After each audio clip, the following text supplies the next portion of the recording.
Ninguém poderia imaginar que, por trás da porta de uma casa aparentemente tranquila, se escondia uma verdade cruel e arrepiante.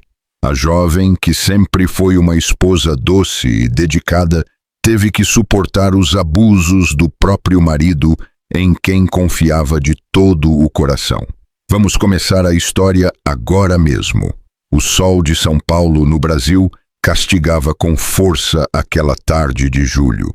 O frio era tanto que os gritos de Marcos, um homem rústico de 32 anos, com olhos injetados de álcool, podiam ser ouvidos até a Rua da Muca, a 3 quarteirões de distância. Os vizinhos, já acostumados com as explosões de raiva do operário, preferiam fingir que nada acontecia, trancando portas e janelas. Ana, eu disse para você lavar a louça antes que eu chegasse. A voz de Marcos retumbava pela casa de alvenaria, pintada de azul desbotado. Ana, uma mulher de 32 anos, com o cabelo negro preso em um coque desajeitado e um avental manchado, tremeu ao olhar a pia lotada de pratos sujos. Com as mãos nervosas, ela se apressou para começar a tarefa. Eu me esqueci, Marcos. Me perdoa, eu já estou lavando, murmurou, sem coragem de encará-lo. Mas já era tarde demais. O cheiro de cerveja barata misturava-se ao seu suor. Ele se aproximou dela com passos pesados. Você se esqueceu? Ele riu, com uma risada fria como o vento de inverno. 8 anos de casados e você ainda não aprendeu quais são suas obrigações nesta casa. Ana sentiu o golpe antes de vê-lo. A mão calejada de Marcos chocou-se contra seu rosto. Ela foi jogada contra a parede de azulejos rachados. O som do impacto ecoou pela pequena cozinha. Por favor, Marcos, os vizinhos vão ouvir, ela implorou. Que ouçam, ele urrou, agarrando-a pelo braço com tanta força que os dedos dele cravaram na pele morena de Ana. É para que aprendam que nesta casa sou eu quem faço as regras. Os olhos castanhos de Ana se encheram de lágrimas, mas ela aprendeu a não chorar. Chorar só piorava as coisas. Marcos a arrastou para o quintal, onde Dudu, o cachorro de rua que eles haviam adotado, os olhava assustado. Já que você não sabe se comportar como uma esposa decente, ele desamarrou a corrente grossa que prendia o cachorro. Você vai aprender como os animais aprendem. Não, Marcos, por favor, eu prometo que não vai acontecer de novo. Ana suplicou, mas suas palavras foram ignoradas. Com a força que lhe deram anos de carregar tijolos, ele a empurrou contra o tronco da árvore de goiaba. O som da corrente fria fechando-se no pescoço de Ana soou como uma sentença. É aqui que você vai ficar até aprender, disse Marcos, limpando o suor da testa. Quando você entender qual é o seu lugar nesta casa, só então poderá entrar. Sem mais palavras, ele entrou em casa, batendo a porta com tanta força que as janelas tremeram. Ana ficou ali, de joelhos, sentindo o sol de São Paulo começar a se pôr atrás das casas vizinhas. Ao longe, ela ouvia o barulho da televisão e o riso de Marcos, enquanto ele abria mais uma cerveja. Dudu se aproximou lentamente e deitou-se ao lado dela, como se ambos compartilhassem a mesma condição. Ana fechou os olhos e pensou em sua mãe, que morreu 3 anos antes, sem saber do inferno que sua filha estava vivendo. Pensou em suas irmãs, que foram morar nos Estados Unidos, com quem ela tinha perdido contato por causa das proibições de Marcos. Mas, acima de tudo, ela pensou em como tinha chegado a aquele ponto, amarrada como um animal no quintal de sua própria casa, sem ninguém no mundo que soubesse onde ela estava ou o que estava acontecendo. A noite caiu sobre o bairro do Brás, e Ana continuou ali, tremendo de frio e de medo, se perguntando se alguém em algum lugar se lembraria dela. A primeira noite amarrada na árvore de goiaba foi a mais longa de sua vida. O frio de julho em São Paulo se infiltrava entre as folhas, e toda vez que ela tentava mudar de posição, a corrente grossa machucava mais seu pescoço. Suas pernas, dobradas na terra úmida, haviam perdido a sensibilidade depois das primeiras 2 horas. Dudu, o cão vira-lata de cor marrom que Marcos havia pegado na rua, se aproximou dela quando as luzes da casa se apagaram. O animal, confuso por ver sua dona na mesma condição que ele, deitou-se ao lado de Ana e a aqueceu durante as horas mais frias da madrugada. Pelo menos você entende, ela sussurrou no ouvido do cachorro, acariciando sua cabeça peluda. Nós dois sabemos o que é ficar acorrentado por ele. De dentro da casa, o ronco de Marcos podia ser ouvido, misturado ao som da televisão que ele havia deixado ligada. De vez em quando, ela ouvia o som de uma cerveja sendo aberta, o que significava que ele havia acordado para continuar bebendo. Ana conhecia aquela rotina. Marcos bebia até desmaiar e, quando acordava no meio da noite, bebia mais para poder voltar a dormir. As horas se passaram como séculos. Ana olhava para as estrelas entre os galhos da árvore, lembrando de quando ela era criança, e sua mãe, Dona Lúcia, contava histórias sobre cada constelação. Sua mãe havia morrido 3 anos antes, sem saber do inferno em que sua filha mais nova vivia. Ana havia conseguido esconder os golpes, as humilhações, o controle absoluto que Marcos exercia sobre cada minuto de sua vida. Mãe, ela sussurrou para o céu estrelado. Eu não sei se você pode me ouvir, mas eu preciso de ajuda. Eu não sei por quanto tempo mais eu vou aguentar isso. O amanhecer chegou com o canto do galo de seu Zé, o vizinho da frente, e o barulho dos caminhões de entrega que começavam seu percurso pelas ruas de paralelepípedos do bairro do Brás. A garganta de Ana estava tão seca que ela sentia como se tivesse engolido areia, e seus lábios estavam tão rachados que haviam começado a sangrar. Às 6 da manhã em ponto, como todos os dias, Marcos saiu de casa. Mas desta vez ele não trazia sua marmita nem sua garrafa térmica de café. Ele trazia uma caneca de esmalte azul, a mesma que Dudu usava para comer, e uma atitude que gelava o sangue. Bom dia, meu amor, ele disse com um sorriso que não alcançava seus olhos pequenos e escuros. Como você passou a noite? Já refletiu sobre seus erros?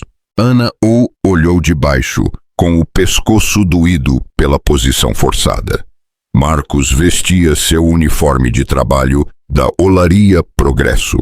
Calças jeans azuis, camisa xadrez vermelha e branca, e as botas de trabalho que ele sempre deixava cheias de lama na entrada da casa. Marcos, por favor. A voz dela saiu quebrada, quase inaudível. Eu estou com muita sede. Eu não bebi água a noite toda. Sede? Marcos se agachou na frente dela, tão perto que Ana podia ver as veias vermelhas em seus olhos, resultado da bebedeira da noite anterior. Os animais bebem água do seu prato. Não parece lógico para você? Marcos se dirigiu para a torneira, que ficava ao lado do tanque de lavar, onde a louça suja sempre se acumulava. Ele encheu a caneca de esmalte com água da torneira e voltou para Ana com passos lentos, como se estivesse desfrutando de cada segundo de sua humilhação. Aqui está, minha rainha, água fresca para matar sua sede. A caneca estava suja por dentro, com restos da comida que Dudu havia deixado no dia anterior. Pedaços de pão mastigado flutuavam na água e o cheiro rançoso atingiu o nariz de Ana quando Marcos aproximou o recipiente de seu rosto. Eu não posso beber daí. Ana murmurou, sentindo a náusea subindo por sua garganta. Não pode! A voz de Marcos se tornou perigosa. Sabe de uma coisa? Você está certa. Os animais não usam as mãos para beber. Marcos colocou a caneca no chão na frente de Ana e a empurrou para ela com o pé. Aí está sua água. Se você realmente está com sede, você já sabe como beber. Ana olhou para a caneca suja no chão e sentiu sua alma se rasgar um pouco mais. A sede era tão intensa que sua garganta doía, mas a humilhação era ainda pior. No entanto, ela sabia que se não obedecesse, Marcos seria capaz de coisas piores. Com as mãos trêmulas, ela pegou a caneca do chão e bebeu. A água tinha um gosto metálico e amargo, mas era a única coisa que ela tinha. Marcos a observou com uma satisfação cruel que iluminava seu rosto moreno e marcado por anos de trabalho sob o sol. É assim que eu gosto de ver você, Ana, obediente. Quando eu voltar do trabalho, eu espero encontrar você tão dócil quanto agora. Ele se levantou e tirou a poeira das calças. Eu vou afrouxar um pouco a corrente para que você possa alcançar até lá. Marcos apontou para um canto do quintal, onde havia um balde de plástico vermelho rachado, que eles normalmente usavam para recolher água da chuva. Você poderá fazer suas necessidades lá, como os animais. E se algum vizinho perguntar por você, você vai dizer que está doente e não pode sair. Entendeu? Ana assentiu, sem forças para falar. Eu não ouvi você. Sim? Ele perguntou. Sim, eu entendi, ela murmurou. Perfeito. Ah, e nem pense em gritar pedindo ajuda. Você já sabe como eu fico quando você me desobedece, e da próxima vez eu não serei tão complacente. Marcos caminhou em direção ao portão de metal que dava para a rua, mas antes de sair, ele parou e olhou para Ana uma última vez. Sabe qual é a coisa mais triste de tudo isso? Ele disse com um sorriso frio. Que você mesma causou isso. Se você fosse uma esposa como deveria ser, nada disso estaria acontecendo. O portão fechou com um estrondo que ecoou por todo o bairro. Ana ficou sozinha no quintal, mais sozinha do que ela jamais havia se sentido em seus 32 anos de vida. As horas se passaram com uma lentidão agônica. O sol de julho subia no céu limpo e o calor se tornava cada vez mais intenso. Ana tentava procurar sombra movendo-se ao redor da árvore, mas a corrente não lhe dava muito espaço. Suas pernas, dormentes por ficar tanto tempo em uma posição desconfortável, mal a respondiam. No meio da manhã, quando o sol já estava forte, ela começou a ouvir os sons diários do bairro. Mulheres lavando roupa em seus quintais, crianças brincando na rua antes de ir para a escola, vendedores ambulantes anunciando seus produtos. Era como ouvir a vida de fora, como se ela não fosse mais parte do mundo dos vivos. Da casa ao lado, a de Dona Lúcia, vinham os sons de uma manhã normal. O barulho do rádio sintonizado em uma estação de música regional, o assobio da panela de pressão cozinhando feijão, a voz de uma mulher cantando enquanto varria o quintal. Ana mal conhecia sua vizinha. Dona Lúcia era uma mulher de 72 anos que vivia sozinha desde que seu marido havia morrido em um acidente em uma fábrica de tecidos 15 anos antes. Ela tinha um neto, Lucas, que a visitava todos os dias depois da escola. Ana os havia visto algumas vezes no mercado do Brás, mas Marcos não a permitia conversar com os vizinhos. As mulheres que conversam com todo mundo são fofoqueiras, ele sempre dizia. Você não precisa de amigas, você me tem. Agora, ouvindo os sons de uma vida normal do outro lado do muro, Ana percebeu o quão isolada ela havia estado durante todos aqueles anos. Marcos havia conseguido cortar todos os seus laços com o mundo exterior. Primeiro, ele a afastou de suas irmãs, depois de suas amigas de infância, depois dos vizinhos, até deixá-la completamente sozinha e dependente dele. A fome começou a se fazer presente perto do meio-dia. Ana não havia comido nada desde o café da manhã do dia anterior e seu estômago começou a fazer barulhos que se misturavam aos latidos distantes de outros cães do bairro. Dudu, que havia permanecido perto dela durante toda a manhã, de repente se levantou e começou a latir para a rua. Era o caminhão de lixo que passava toda terça-feira na Rua da Muca. Ana ouviu os trabalhadores gritando e brincando entre si enquanto recolhiam as latas de lixo de cada casa. Quando eles chegaram em frente à sua porta, um deles gritou: "Ei, seu Marcos, sua lata está muito pesada hoje." Ana quis gritar, quis pedir ajuda, mas ela sabia que se fizesse isso, as consequências seriam terríveis. Marcos tinha contatos em todo o bairro, e qualquer coisa que ela dissesse chegaria aos ouvidos dele antes que ele voltasse do trabalho. A tarde avançou com uma lentidão desesperadora. O calor se tornou insuportável, e Ana sentia sua pele queimar sob o sol implacável. Seus lábios estavam tão ressecados que haviam começado a rachar, e a sede era tão intensa que ela começou a ter alucinações.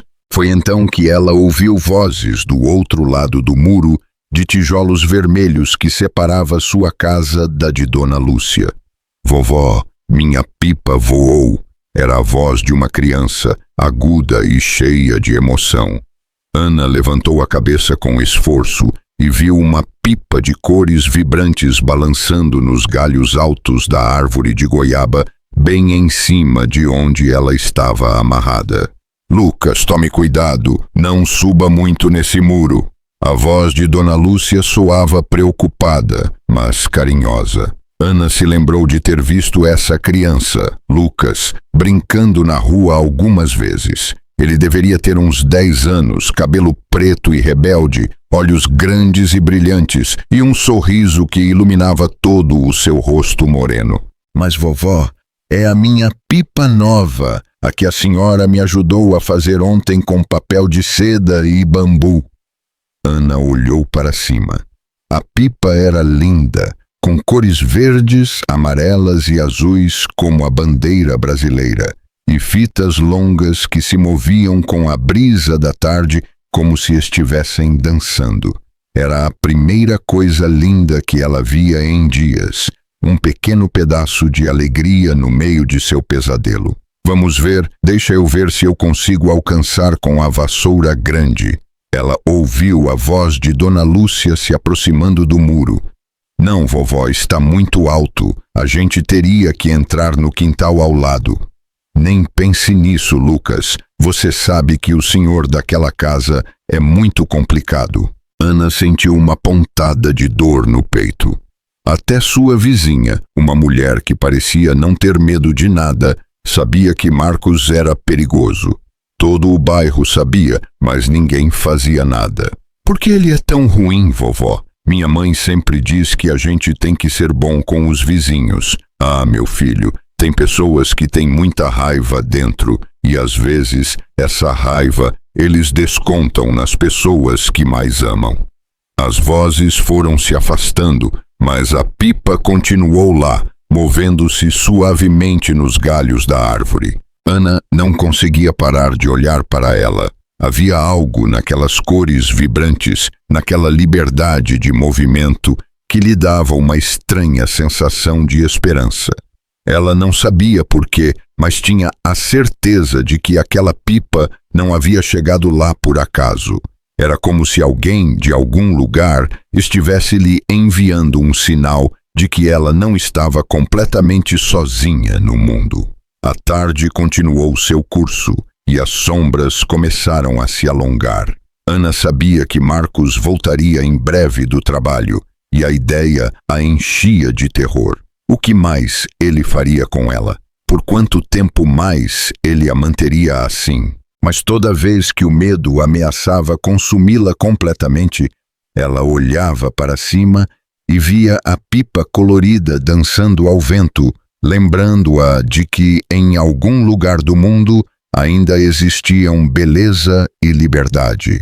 O que Ana não sabia era que na casa ao lado, um menino de 10 anos chamado Lucas não conseguia parar de pensar em sua pipa perdida durante toda a tarde, e que sua avó Lúcia, uma mulher que havia sobrevivido à pobreza, à viuvez e às tragédias da vida, estava começando a suspeitar que algo muito sério estava acontecendo na casa ao lado. O segundo dia amarrada na árvore começou com a chuva fina de julho que fazia o frio entrar nos ossos. Ana havia passado outra noite terrível, acordando a cada hora com as cãibras nas pernas e a dor latejante no pescoço, onde a corrente havia deixado uma ferida aberta que já começava a infeccionar. Marcos havia saído mais cedo que o normal, às 5:30 da manhã, mas não sem antes se certificar de que Ana entendesse perfeitamente sua situação. Hoje eu tenho turno dobrado na olaria, ele havia dito enquanto calçava as botas de trabalho, ainda com o hálito cheirando a cerveja. Eu não vou voltar até muito tarde, então você tem o dia todo para pensar em como você foi uma esposa ruim. Desta vez, ele nem sequer havia deixado o prato com água suja, apenas um olhar de desprezo que a atravessou como uma faca. E é melhor que quando eu voltar, você tenha uma atitude completamente diferente. Porque isso, ele apontou para a corrente, pode durar muito mais tempo do que você imagina. Agora, com a garoa caindo sobre sua cabeça descoberta, Ana sentia que cada gota de água fria a fazia tremer mais. Seu vestido florido, o mesmo que ela havia usado quando tudo começou, estava encharcado e grudado em seu corpo magro. Ela havia perdido tanto peso nos últimos anos de casamento que agora parecia uma sombra da mulher alegre e cheia de vida que ela havia sido antes de conhecer Marcos. Dudu, o cachorro que agora compartilhava seu destino, havia se refugiado sob os galhos mais grossos da árvore de goiaba, mas de vez em quando se aproximava dela e lambia sua mão, como se entendesse que eles estavam unidos pelo mesmo sofrimento. Pelo menos você tem pelo para se proteger do frio, Ana sussurrou, acariciando a cabeça úmida do animal. Eu já nem sei mais meu próprio nome. A chuva aumentou perto das 8 da manhã, justo quando os primeiros movimentos nas casas vizinhas começavam a ser ouvidos. Da casa de Dona Lúcia vinha o aroma de café recém-passado e o som do rádio matinal sintonizado na Rádio da Quebrada, a estação que todas as senhoras do bairro ouviam enquanto faziam as tarefas domésticas. Ana fechou os olhos e tentou se transportar mentalmente para tempos melhores. Ela se lembrou de quando tinha 17 anos e trabalhava na loja de tecidos de seu Pedro, no centro de São Paulo. Ela era boa com números e tinha um talento especial para combinar cores e texturas. As clientes sempre pediam que ela as atendesse quando queriam fazer um vestido para alguma ocasião especial. Você tem um bom olho para a moda, Ana, seu Pedro dizia. Você deveria estudar design, você tem talento para isso. Mas então, Marcos entrou em sua vida. Ele apareceu em uma tarde de sexta-feira na loja, pedindo tecido para que sua mãe fizesse algumas camisas de trabalho para ele. Ele era alto, moreno, com ombros largos por causa do trabalho físico, e tinha um sorriso que fez com que ela sentisse borboletas no estômago. Qual é seu nome, linda? Ele havia perguntado, enquanto ela cortava o jeans azul que ele havia escolhido. Ana, Ana, ele repetiu como se fosse a palavra mais bonita do mundo. Meu nome é Marcos Silva e a partir de agora eu vou vir comprar tecido toda sexta-feira, só para ver você. E ele cumpriu sua promessa. Toda sexta-feira ele aparecia na loja com alguma desculpa para comprar algo, até que um dia ele se atreveu a convidá-la para tomar um açaí na Praça do Brás. Ana tinha 18 anos quando aceitou se casar com ele, convencida de que havia encontrado o homem de sua vida. Os primeiros meses de casamento foram como um sonho. Marcos era atencioso, carinhoso, a enchia de mimos, levava flores da feira, a ajudava com as tarefas de casa. Ele dizia que ela era a mulher mais linda de toda São Paulo. Ana largou seu emprego na loja de tecidos para se dedicar completamente a ser esposa, exatamente como Marcos havia pedido. Uma mulher casada não precisa trabalhar fora de casa, ele dizia. Seu trabalho é cuidar do seu marido e do seu lar. Mas pouco a pouco, as coisas começaram a mudar. Primeiro foram pequenos comentários sobre a sua forma de se vestir, de falar, de cozinhar. Depois vieram as proibições.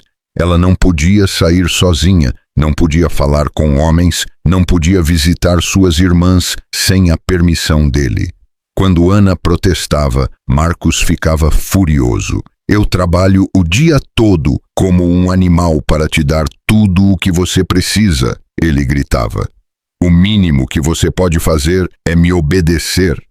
O primeiro golpe veio no segundo ano de casamento. Ana havia chegado 15 minutos atrasada da feira, porque havia encontrado sua irmã Carla e elas haviam conversado um pouco. Marcos a estava esperando na porta, com os olhos injetados de raiva. Onde você estava? Lhe perguntou com aquela voz perigosa que Ana havia aprendido a temer. Na feira, como sempre, eu encontrei a Carla e... A bofetada veio antes que ela pudesse terminar a frase. Foi tão forte que a jogou no chão e por vários segundos ela não conseguiu ver nem ouvir nada. Essa sua irmã é uma má influência, ele berrou. Ela te enche a cabeça de ideias estúpidas. A partir de agora, eu não quero que você a veja mais. Naquela noite, Marcos se ajoelhou ao lado da cama onde Ana chorava com o rosto inchado e pediu perdão entre lágrimas. Me perdoa, meu amor, eu não sei o que me deu. É que eu te amo tanto que eu fico louco quando eu penso que alguém pode te tirar de mim. Eu prometo que nunca mais vai acontecer de novo. Mas aconteceu. De novo e de novo. Até que os golpes se tornaram parte da rotina diária. E a cada vez Marcos tinha uma justificativa, uma desculpa, uma razão pela qual Ana havia causado o castigo. Se você não fosse tão desobediente, eu não teria que te educar com socos, ele dizia depois de cada surra. Tudo o que acontece com você é sua culpa. E Ana, isolada do mundo, sem emprego, sem amigos, sem família por perto, havia começado a acreditar nele. Agora, encharcada pela chuva e amarrada como um animal, ela percebia como havia chegado àquele ponto. Tinha sido um processo lento, como quando se ferve um sapo. Se você o coloca diretamente na água fervente, ele pula e escapa, mas se você o coloca em água fria e a temperatura vai subindo aos poucos, ele fica lá até morrer. A chuva parou perto das 10 da manhã, mas o frio úmido continuou entrando em seus ossos. Ana havia desenvolvido uma tosse seca que a fazia se dobrar de dor, e ela tinha calafrios que não conseguia controlar. Ela sabia que estava ficando doente, mas o que ela podia fazer? Foi então que ela ouviu movimento na casa ao lado. Era Lucas, que havia voltado da escola mais cedo que o normal. Vovó, a professora deixou a gente sair mais cedo porque acabou a luz. Ah, que bom, meu filho. Vem aqui, me ajuda a arrumar esta roupa antes que chova de novo. Ana os ouvia se movendo pelo quintal ao lado, pendurando lençóis e toalhas nos varais que Dona Lúcia tinha estendido entre dois postes de cimento. Era um som tão normal, tão diário, que sua alma doía. Vovó, minha pipa ainda está lá em cima. Sim, meu filho, ainda está. Coitadinha, toda molhada pela chuva. Lucas se aproximou do muro que separava as duas casas. Ana podia ouvir seus passos nas pedras úmidas do quintal. Você acha que ela pode secar? Claro que sim. O papel de seda é resistente. Quando o sol sair, ela vai ficar como nova. Ana levantou os olhos para os galhos da árvore de goiaba. A pipa ainda estava lá, encharcada e sem cor por causa da chuva, mas ainda intacta. Suas fitas verdes, amarelas e azuis, penduradas pesadamente pela água, como lágrimas coloridas. Vovó, eu posso tentar subir no muro para pegá-la? Lucas, eu já disse que não. Aquele quintal não é nosso. Mas o senhor não está lá. O carro dele não está na rua. Dona Lúcia ficou em silêncio por um momento. Ana podia imaginá-la pensando, avaliando a situação. Sabe o que eu acho estranho, meu filho? Faz 2 dias que eu não vejo a senhora Ana. Eu sempre a encontro na feira às terças-feiras, mas ontem ela não foi. A senhora que mora lá? Sim, ela é uma mulher muito jovem, muito bonita, mas ela sempre parece triste. E às vezes ela tem hematomas nos braços. Ana sentiu as lágrimas se misturarem com as gotas de chuva que ainda caíam de seu cabelo. Alguém havia notado sua ausência. Alguém havia percebido que algo não estava certo. Você acha que ela está doente? Eu não sei, Lucas, mas algo me diz que aquela pobre mulher precisa de ajuda. Naquele momento, Lucas fez algo que mudaria tudo para sempre. Sem dizer nada para sua avó, ele se aproximou mais do muro e gritou para o quintal de Ana. Senhora Ana, a senhora está bem? O grito da criança ecoou por todo o quintal silencioso. Ana sentiu seu coração acelerar. Ela queria responder, queria gritar para ele que a ajudasse, mas ela tinha tanto medo das consequências que não conseguiu emitir um som. Senhora Ana, Lucas gritou novamente. Eu sou o Lucas, seu vizinho. Minha pipa está na sua árvore. Lucas, o que você está fazendo? A voz de Dona Lúcia soou alarmada. Eu estou falando com a senhora Ana, vovó. Talvez ela esteja doente e precise de ajuda. Dona Lúcia se aproximou rapidamente de onde seu neto estava. Ana podia ouvir seus passos apressados nas pedras molhadas. Senhora Ana, Dona Lúcia gritou com sua voz forte e clara. Eu sou Lúcia, sua vizinha. A senhora está bem? Ana abriu a boca para responder, mas apenas um gemido rouco saiu. Sua garganta estava tão machucada pela sede e pelo frio que ela mal conseguia emitir sons. Ela não responde, vovó. Eu ouvi alguma coisa, como um gemido. Dona Lúcia ficou em silêncio por um momento e Ana pôde sentir que ela estava pensando, avaliando a situação. Lucas, vá para casa e pegue a escada pequena, a que eu uso para trocar as lâmpadas. Para quê, vovó? Eu vou dar uma olhada para ver o que está acontecendo. Algo me diz que aquela mulher está com problemas. Lucas correu em direção à casa, com seus tênis molhados, pulando nas poças de água que a chuva havia deixado. Ana sentiu uma mistura de esperança e terror. Finalmente, alguém havia percebido que algo ruim estava acontecendo, mas o que Marcos faria se descobrisse que os vizinhos haviam interferido? Alguns minutos depois, Lucas voltou arrastando uma escada de alumínio pequena. Ele e sua avó a colocaram contra o muro de tijolos vermelhos. Tome cuidado, vovó. Está escorregadio por causa da chuva. Não se preocupe, meu filho. Eu já subi escadas mais perigosas que esta. Dona Lúcia, apesar de seus 72 anos, subiu os degraus com a agilidade de alguém que havia passado a vida inteira trabalhando com as mãos. Quando sua cabeça grisalha apareceu sobre o muro, seus olhos se encontraram diretamente com os de Ana. O que ela viu a deixou sem palavras por vários segundos. Ali, ajoelhada ao lado da árvore de goiaba, estava sua vizinha Ana, encharcada pela chuva, com uma corrente grossa ao redor do pescoço, tremendo de frio e com o olhar mais triste que ela havia visto em toda a sua vida. "Meu Deus!" exclamou Dona Lúcia e quase caiu da escada de choque. "Lucas, corra para casa e pegue a tesoura grande, a que eu uso para cortar o arame do galinheiro." "O que foi, vovó? O que a senhora viu?" "Rápido, meu filho, e traga também a garrafa de água que eu tenho na geladeira."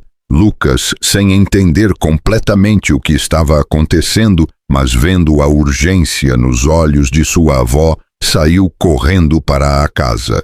Dona Lúcia desceu da escada e começou a empurrá-la para o lado para poder escalar o muro. "Segura firme, minha filha," ela gritou para Ana. "Eu vou tirar você daí agora mesmo." Ana, pela primeira vez em dias, sentiu algo parecido com esperança, mas também sentiu um terror profundo.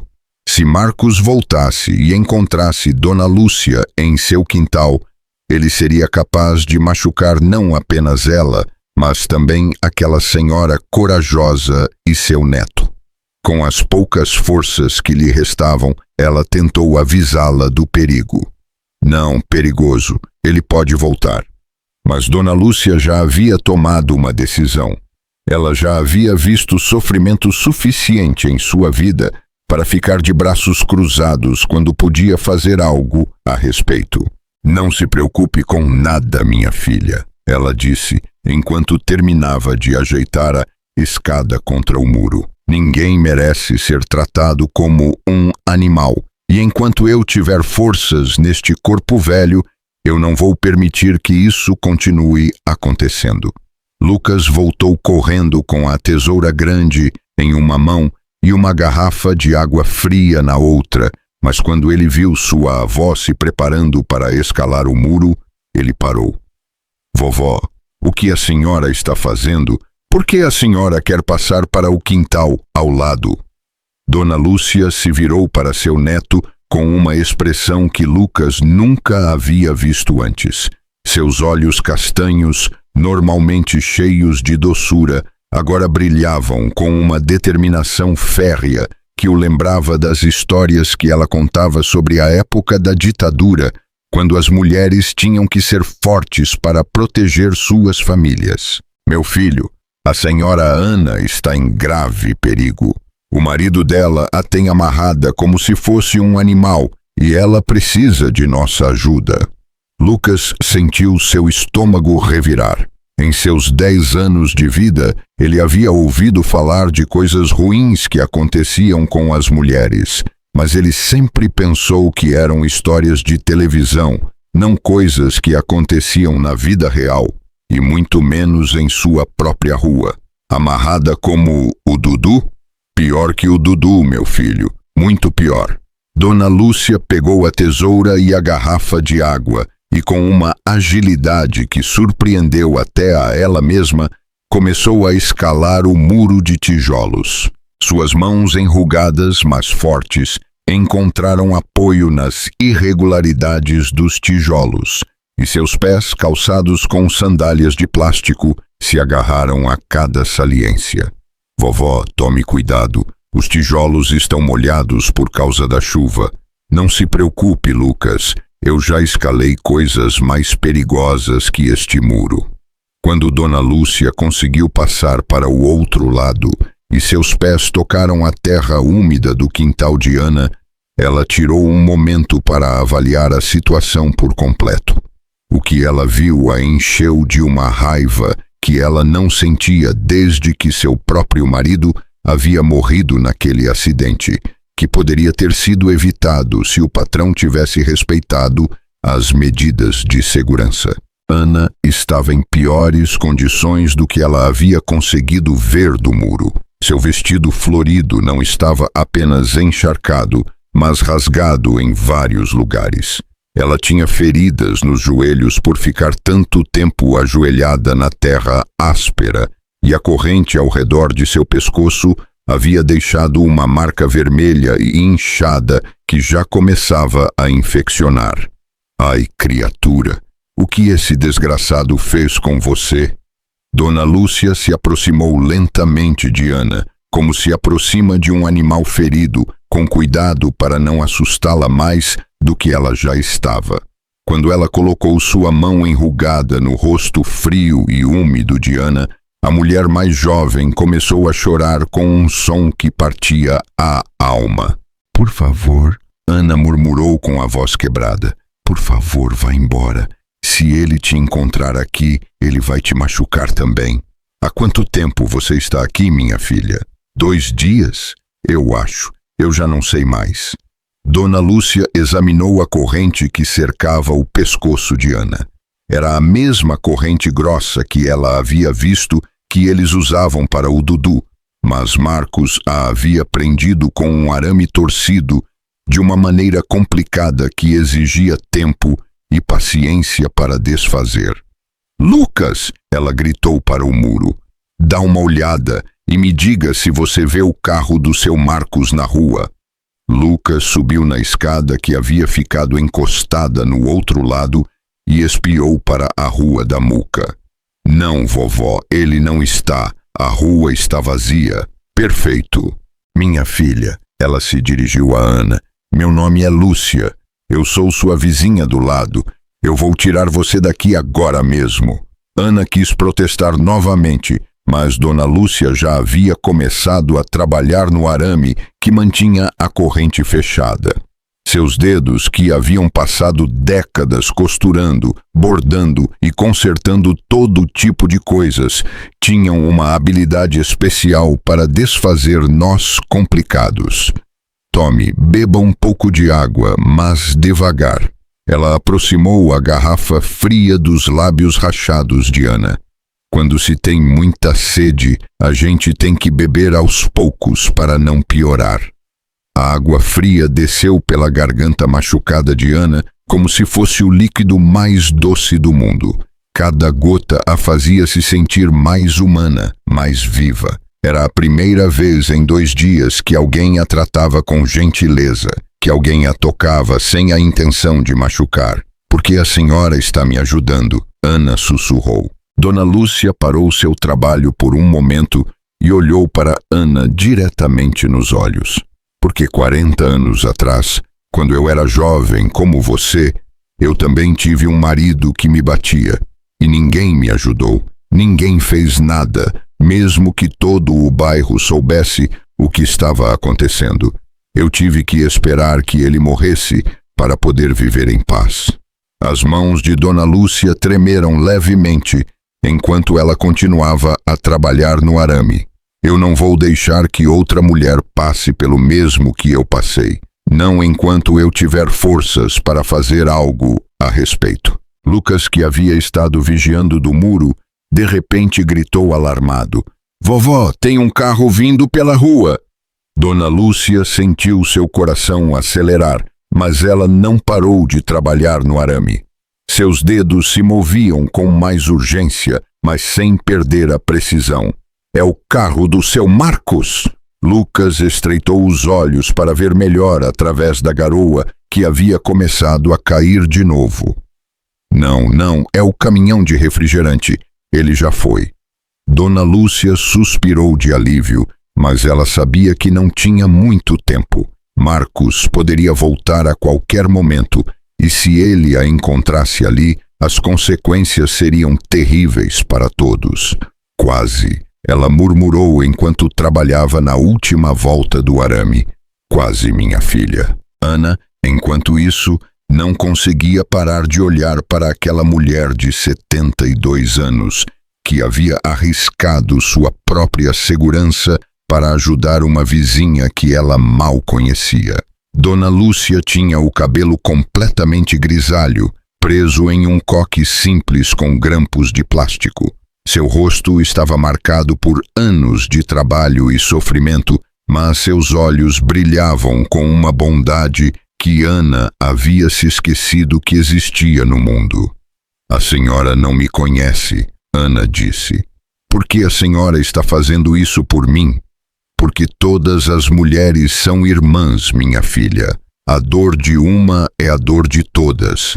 E porque meu neto Lucas tem um coração tão grande que ele não pode suportar ver ninguém sofrendo. Como se tivesse ouvido seu nome, Lucas gritou do muro. Vovó, eu consegui pegar minha pipa. Ela secou um pouco com o vento. Dona Lúcia sorriu, apesar da tensão do momento. Seu neto estava tão preocupado com sua pipa que ele havia encontrado uma maneira de recuperá-la enquanto ela trabalhava para libertar Ana. Que bom, meu filho, mas fique alerta caso alguém venha. Finalmente, depois do que pareceram horas, mas na verdade foram apenas alguns minutos, o arame se soltou o suficiente para que Dona Lúcia pudesse abrir a corrente. Quando o metal pesado se separou do pescoço machucado de Ana, ambas as mulheres choraram. Pronto, minha filha, você está livre. Ana levou as mãos ao pescoço, tocando a pele irritada onde a corrente havia estado. Ela não conseguia acreditar que depois de 2 dias de pesadelo, alguém havia aparecido para libertá-la. Agora vamos sair daqui, disse Dona Lúcia, ajudando Ana a se levantar. Mas quando Ana tentou dar um passo, suas pernas, que haviam ficado tanto tempo na mesma posição, não a responderam. Ela desabou imediatamente e teria caído no chão se Dona Lúcia não a tivesse segurado. Calma, minha filha, é normal, suas pernas estão dormentes, vamos fazer isso devagar.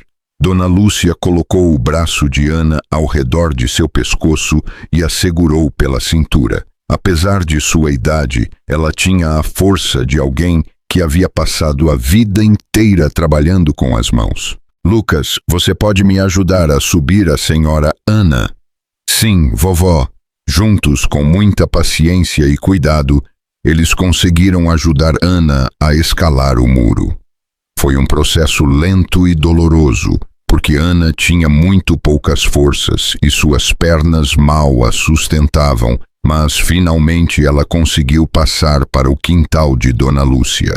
Quando Ana colocou os pés em território seguro, ela desabou na terra úmida e chorou como não chorava há anos. Não eram lágrimas de tristeza, mas de alívio, de gratidão, de uma liberdade que ela havia pensado ter perdido para sempre. Já passou, minha filha. Dona Lúcia se ajoelhou ao lado dela e a abraçou como se ela fosse sua própria filha. Já passou. Agora você está segura. Lucas, que havia estado observando toda a cena com seus olhos grandes cheios de espanto, se aproximou timidamente de Ana e estendeu sua pipa recém-resgatada. Senhora Ana, pegue minha pipa. Talvez ela lhe traga sorte, como ela me trouxe para encontrá-la. Ana pegou a pipa com as mãos trêmulas. As cores verdes, amarelas e azuis brilhavam sob a luz cinzenta da tarde chuvosa e as fitas se moviam suavemente com a brisa. Era a coisa mais linda que eu tinha visto em muito tempo. Obrigada, ela murmurou, olhando para Lucas com um sorriso que era o primeiro sorriso verdadeiro que ela tinha dado em anos. Obrigada, meu filho. Dona Lúcia ajudou Ana a se levantar e a guiou para sua casa. Vamos para dentro. Você precisa de roupas secas, comida quente e um lugar seguro para descansar. Mas quando elas estavam prestes a entrar na casa, elas ouviram ao longe o barulho inconfundível do carro de Marcos. O motor desafinado e o escapamento quebrado anunciavam sua chegada a várias quadras de distância. É ele, Ana gritou, entrando em pânico. Ele vai me matar quando ele perceber que eu não estou. Dona Lúcia a abraçou forte e a olhou diretamente nos olhos. Me escute bem, Ana. Aquele homem não pode mais te machucar. Você está na minha casa, sob minha proteção. E mesmo que eu seja uma velha de 72 anos, eu já vivi o suficiente para saber que há coisas pelas quais vale a pena lutar. O barulho do carro se aproximava cada vez mais. Em alguns minutos, Marcos descobriria que Ana não estava no quintal e sua fúria seria terrível. Lucas, disse Dona Lúcia com voz firme, vá para o seu quarto e feche a porta. Aconteça o que acontecer. Não saia até eu dizer. O que vai acontecer, vovó? Nós vamos enfrentar o monstro, meu filho. Mas desta vez, o monstro vai descobrir que existem pessoas que não têm medo dele. O carro de Marcos parou com um rangido de freios bem na frente da casa. O motor tossiu várias vezes antes de desligar, e o silêncio que se seguiu foi mais aterrorizante do que qualquer barulho. Ana, que estava sentada no sofá da sala de Dona Lúcia, enrolada em um cobertor de lã, começou a tremer incontrolavelmente. Ele vai perceber que eu não estou. Ela sussurrou com os olhos cheios de terror. Ele vai saber que alguém me ajudou. Dona Lúcia se aproximou da janela que dava para a rua e espiou através das cortinas de tecido florido. Marcos havia descido do carro e caminhava em direção à sua casa com passos pesados. Ele vestia o uniforme de trabalho sujo e encharcado pela garoa e carregava uma sacola de papel marrom que provavelmente continha mais cervejas. Ele está muito bêbado, Dona Lúcia murmurou. Ele cambaleia ao caminhar. Do quarto de trás, a voz assustada de Lucas foi ouvida. A senhora já pode sair, vovó? Não, meu filho. Fique aí até eu dizer. Dona Lúcia fechou as cortinas e se dirigiu a Ana, que agora tremia tanto que o cobertor havia caído de seus ombros. Seu vestido florido, embora não estivesse mais encharcado, ainda estava sujo e rasgado, e as marcas vermelhas em seu pescoço pareciam mais pronunciadas sob a luz amarelada da lâmpada da sala. Minha filha, me escute bem. Dona Lúcia sentou-se ao lado dela e pegou suas mãos frias nas suas. Aquele homem não pode mais te machucar. Você está na minha casa e eu não vou permitir que ele te toque. A senhora não o conhece.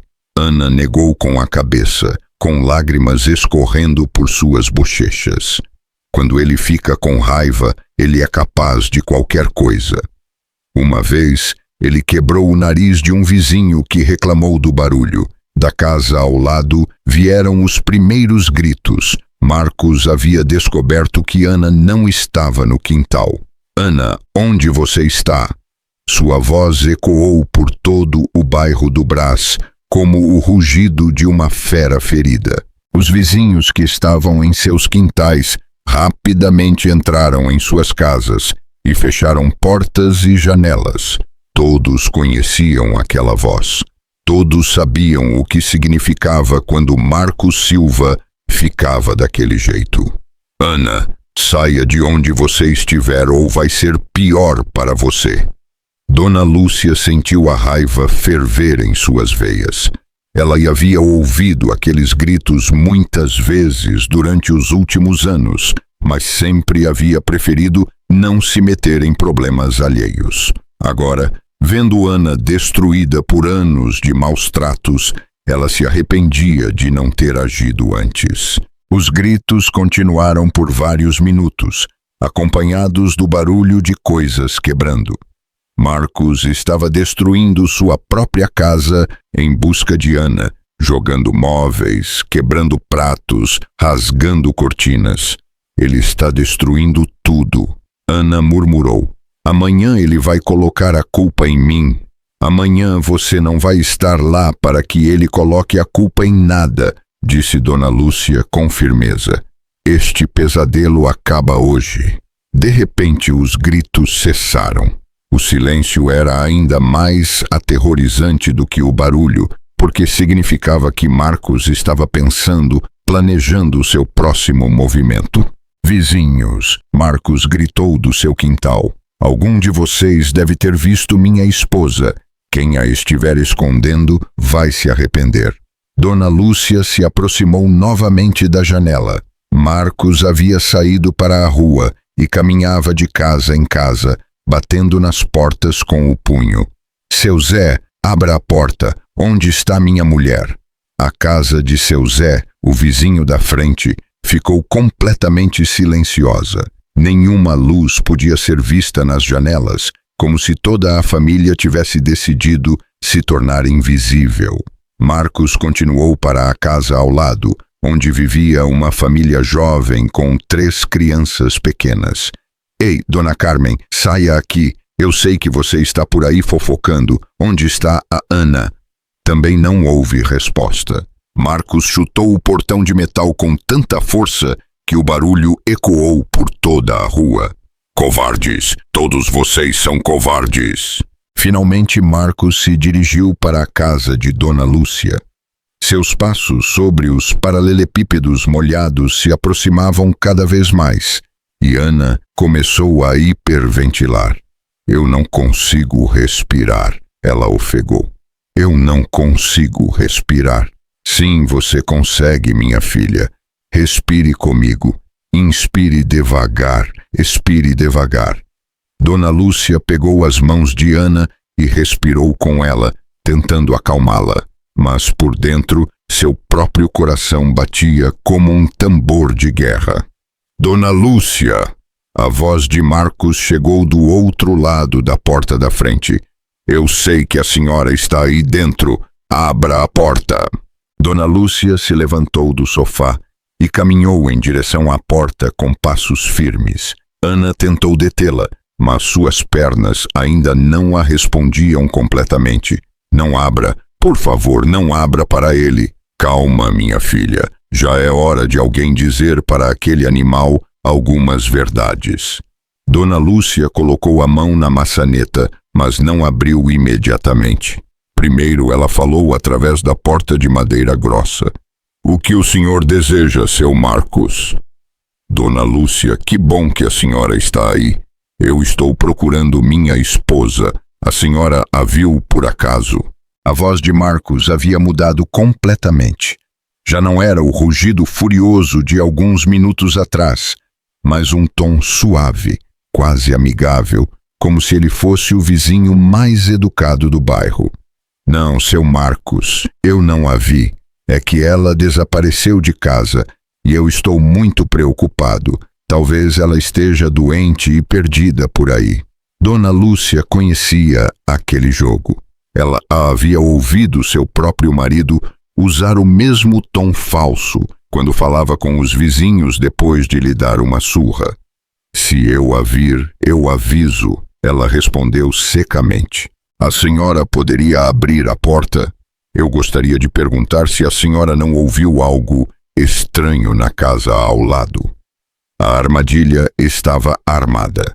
Marcos queria entrar para procurar Ana, mas ele estava pedindo de maneira educada para não parecer suspeito. Eu não posso abrir, seu Marcos. Meu neto está doente e eu não quero que ele pegue nada. Não se preocupe, Dona Lúcia. É só um minutinho. A voz de Marcos começou a mostrar sinais de impaciência. Dona Lúcia sabia que ela tinha que ser muito cuidadosa. Um homem como Marcos era capaz de chutar a porta se ele se sentisse diretamente desafiado. Eu realmente não posso, seu Marcos. Se eu ver sua esposa, eu bato na porta para avisá-lo. Houve um longo silêncio do outro lado da porta. Dona Lúcia podia imaginar Marcos parado ali, tentando decidir o que fazer. Suas opções eram limitadas. Ele não podia forçar a entrada na casa de uma vizinha sem ter uma desculpa sólida, mas ele também não podia ir embora sem ter certeza de que Ana não estava ali. Está bem, ele disse finalmente, mas se a senhora souber de alguma coisa e não estiver me dizendo, a senhora vai ter sérios problemas. Eu não sei de nada, seu Marcos.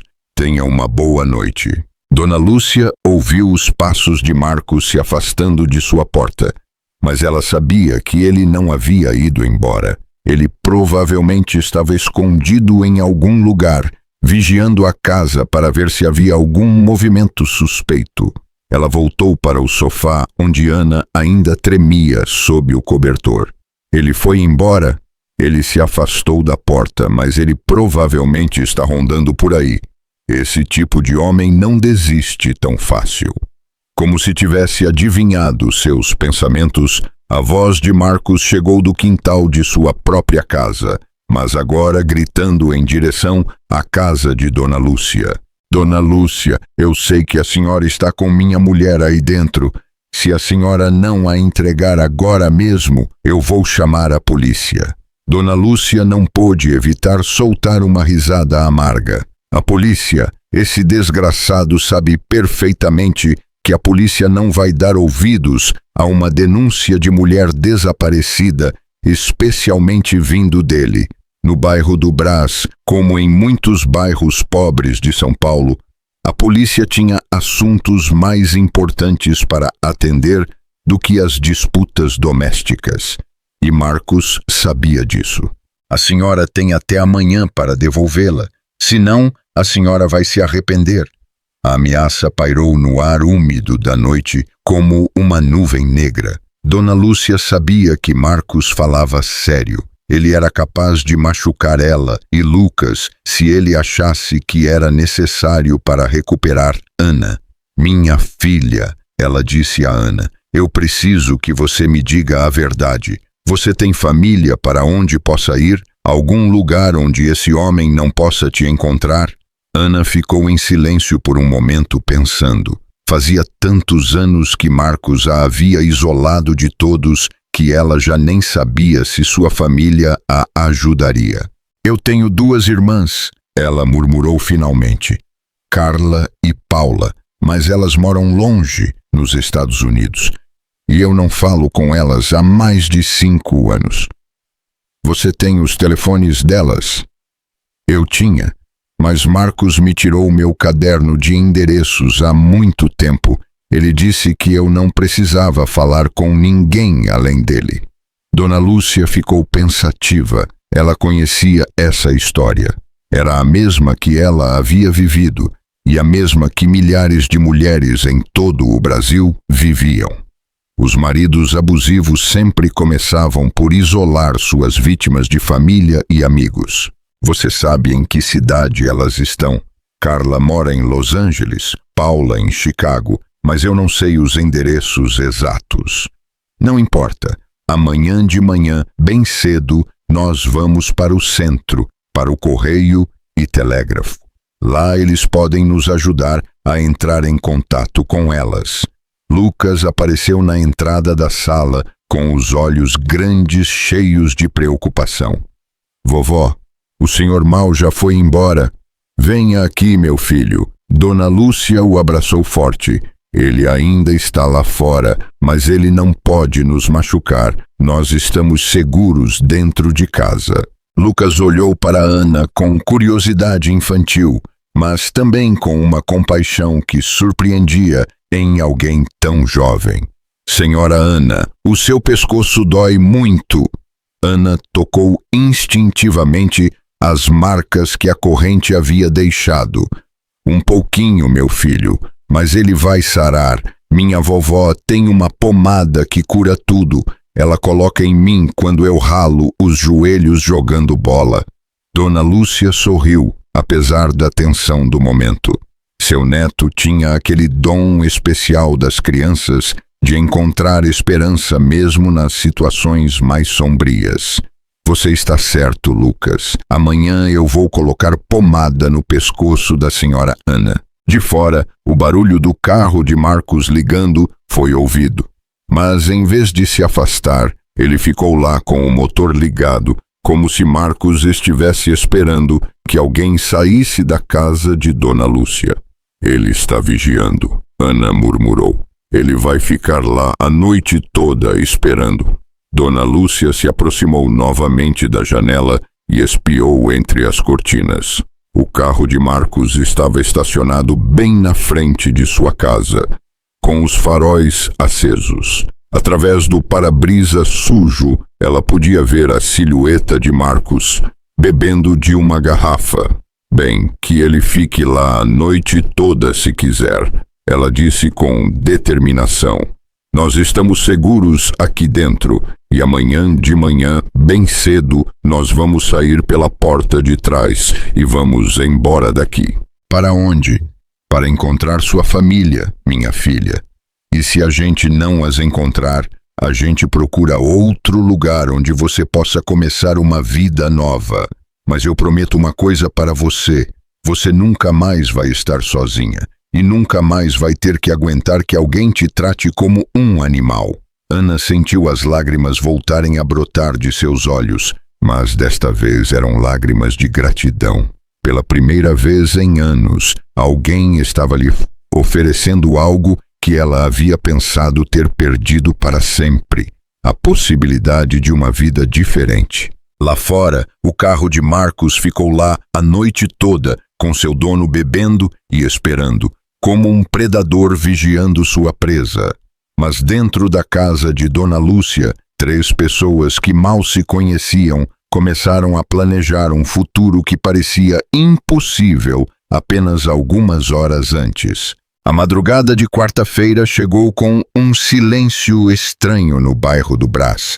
Dona Lúcia havia acordado várias vezes durante a noite para verificar se o carro de Marcos ainda estava estacionado em frente à sua casa, e cada vez ela o encontrava lá, como um fantasma enferrujado sob a luz amarelada do único poste de luz da rua. Ana havia passado a noite no sofá da sala, coberta com o cobertor de lã que Dona Lúcia havia tecido anos antes para as noites frias de São Paulo. Apesar do cansaço acumulado, ela havia dormido muito pouco. Cada barulho a acordava assustada, pensando que Marcos havia encontrado uma maneira de entrar na casa. Lucas havia sido o único que havia conseguido dormir profundamente, com aquela capacidade que as crianças têm de encontrar paz mesmo no meio do caos.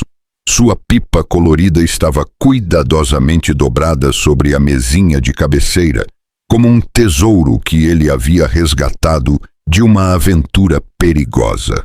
Às 5:30 da manhã, quando os primeiros raios de sol começaram a se infiltrar entre as cortinas, Dona Lúcia se levantou silenciosamente e se aproximou da janela.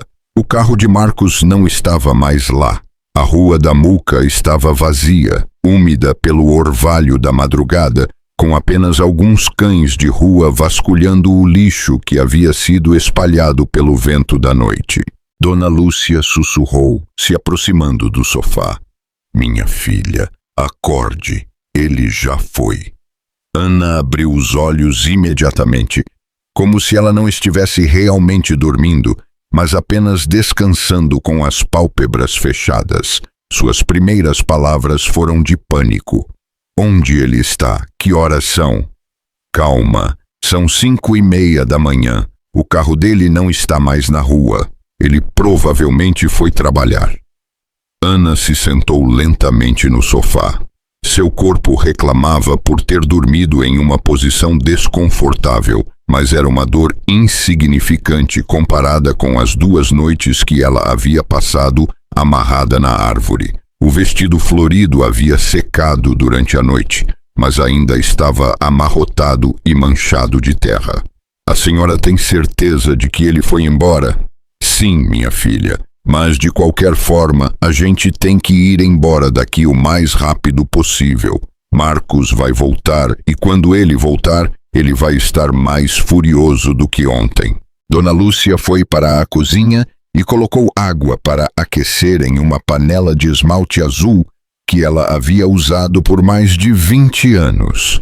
O som da água fervendo se misturou com o canto dos galos do bairro, anunciando o início de um novo dia. Lucas, ela chamou suavemente em direção ao quarto de trás. Meu filho, acorde, a gente tem que sair cedo. O menino apareceu na cozinha alguns minutos depois, com o cabelo bagunçado e os olhos inchados de sono, mas completamente acordado. Ele vestia uma calça jeans e uma camiseta vermelha com o escudo do Palmeiras, que sua mãe havia lhe dado em seu último aniversário. Bom dia, vovó. Bom dia, senhora Ana. Bom dia, meu filho. Ana respondeu com um sorriso que ainda se sentia estranho em seu rosto depois de tantos dias sem sorrir. Dona Lúcia preparou café de panela em uma cafeteira de alumínio amassada, e o aroma doce do café, misturado com canela e rapadura, encheu a pequena cozinha. Era um cheiro de lar, de normalidade, de coisas boas que Ana havia se esquecido que existiam. Minha filha, você precisa comer algo antes de irmos. Você está muito magra. Dona Lúcia pegou um saco de pão doce do armário que ela havia comprado no dia anterior na padaria de seu Chaves e colocou sobre a mesa de madeira manchada algumas conchas e orelhas de gato que ainda estavam frescos. Eu não estou com muita fome, Ana murmurou. Não importa, você tem que comer para recuperar as forças. Nós temos um dia muito longo pela frente. Lucas se sentou em uma das cadeiras de madeira e começou a partir uma concha ao meio para compartilhar com Ana. Senhora Ana, seu pescoço ainda vai doer. Ana tocou as marcas que a corrente havia deixado. A pele ainda estava irritada e inchada, mas Dona Lúcia havia colocado uma pomada caseira feita com babosa e camomila durante a noite que havia aliviado um pouco a inflamação. Já quase não dói, Lucas. Sua avó colocou um remédio muito bom. Minha vovó sabe curar tudo, o menino disse com orgulho. Uma vez ela curou uma dor de estômago minha só com chá de hortelã. Enquanto eles tomavam café da manhã, em silêncio, Dona Lúcia explicou o plano que ela havia formulado durante a noite toda. Primeiro nós vamos para o centro, para o correio e telégrafo que fica ao lado da Sé. Lá eles vão poder nos ajudar a entrar em contato com suas irmãs nos Estados Unidos. Se a gente conseguir falar com elas, elas podem te mandar dinheiro para que você saia de São Paulo. E se a gente não as encontrar, então nós vamos para o Padre João da paróquia do Brás. Ele conhece muita gente e com certeza pode nos ajudar a encontrar um lugar para você ficar enquanto você decide o que fazer com sua vida. Lucas ouvia a conversa com atenção, como se ele fosse um adulto na mesa. A senhora Ana vai embora para sempre? A pergunta da criança pairou no ar como uma nuvem pesada. Ana não havia realmente pensado nas implicações de deixar São Paulo. Era a cidade onde ela havia nascido, onde estavam todas as suas memórias de infância, onde sua mãe estava enterrada. Mas também era a cidade onde Marcos poderia encontrá-la facilmente. Eu não sei, meu filho, ela respondeu honestamente. Talvez eu tenha que ir para longe para ficar segura. Mas se a senhora for, como a gente vai saber se a senhora está bem?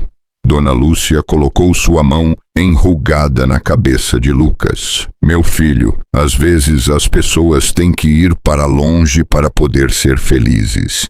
Mas isso não significa que a gente vai esquecer delas. Depois do café da manhã, Dona Lúcia ajudou Ana a se limpar no pequeno chuveiro que havia no quintal dos fundos da casa. Ela lhe emprestou um vestido azul de algodão que ela havia guardado de quando era mais jovem e umas sandálias de couro que eram um pouco grandes mas eram mais confortáveis do que os sapatos molhados que ela havia usado. Você está muito bonita, minha filha, ela disse, enquanto escovava o cabelo preto de Ana, que havia ficado embaraçado por dias. Quando uma mulher se arruma, ela se sente mais forte por dentro.